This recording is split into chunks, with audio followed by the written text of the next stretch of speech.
Il y a une deuxième logique libérale qui dit que les pauvres doivent quitter les villes pour aller à la périphérie. Donc, quand on a fini sur les terres, maintenant prenez Yopougon. Qu'est-ce qui se passe sur Yopougon? Nous sommes la seule commune où les constructions telles que citées, comme à Bobo Doumé là, à Doha, ce genre de choses-là. Nous sommes la seule commune où il n'y a pas encore ça. Mais pour construire ça, il faut des terres. Mais les terres sont où? C'est dans les quartiers précaires. Voilà l'enjeu. Si il y a tout ce bruit sur Yopougon là, c'est ça. Comment enlever ces pauvres, les déguerpir, puis donner ça à des grandes sociétés?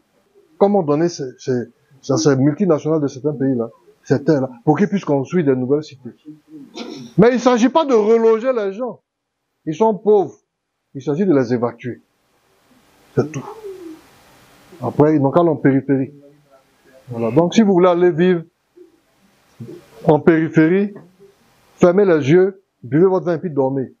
Un matin, quand vous allez vous réveiller, vous allez changer de ville. Vous n'êtes pas au courant. Quand on se bat là, il y a quelque chose en bas. Et voilà ce qui est en bas. Toi qui es là, nous, quand on dit les gens vivent dans le pays là, c'est comme ça on vit. Comme des moutons, comme des cabris. Voilà notre dortoir qui est là. Ils n'ont qu'à voir eux-mêmes si ça leur plaît. Et puis ils vont aller dormir à l'aise dans la maison et leurs parents. Et Dieu les regarde.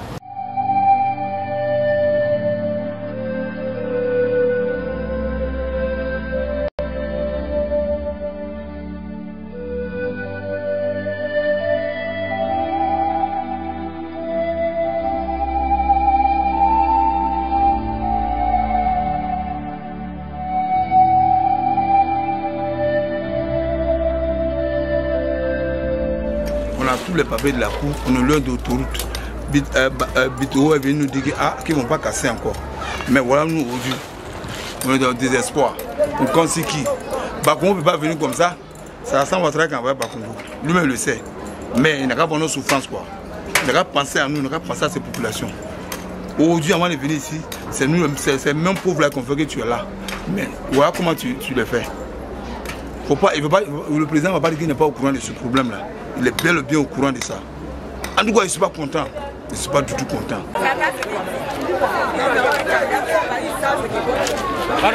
Pardonnez. Monsieur le maire! Monsieur le maire!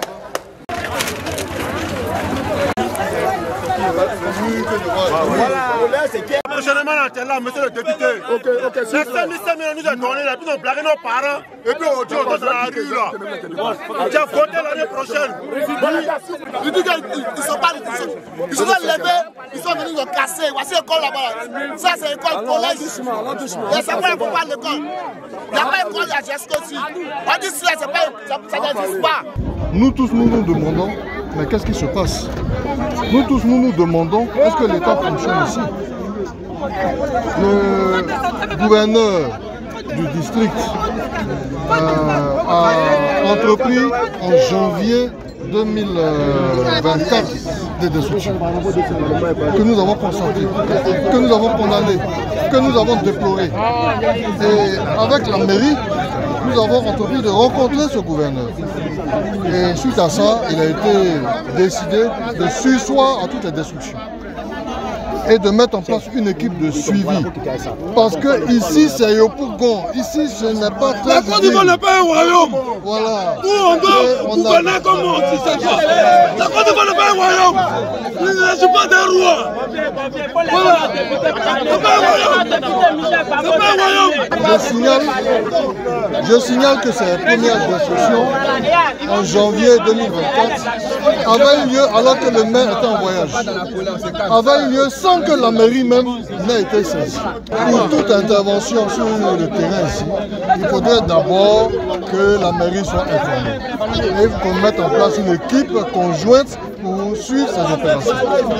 Quelle a été notre surprise, alors encore que le maire était en voyage, de constater qu'il y a 2 jours, nuitamment, quasiment nuitamment, des individus envoyés par le même gouverneur sont arrivés et ont commencé à détruire une école où l'État a affecté plus de 1000 élèves. Tous les ordinateurs et les dossiers des enfants sont partis. Détruire des domiciles construits par des retraités, sans préavis, sous la pluie. Bon, on déplore ça. Et moi je tiens à dire que non seulement je condamne ce genre d'activité, mais j'estime que M. Cissé Bakongo, fils de pauvre, ancien instituteur, qui grâce à la politique est arrivé là où il est aujourd'hui, a trahi sa classe. C'est un individu qui ne pense qu'à ses intérêts et qui a utilisé des méthodes de voyous pour faire ce qu'il a fait. Et je condamne ces méthodes de voyous parce que nous sommes dans un état de droit en principe. C'est un diable, lui là c'est un diable, c'est pas un homme. Nous on dit ça. Il est méchant. Il est méchant même, il est méchant. Il est méchant le vieux.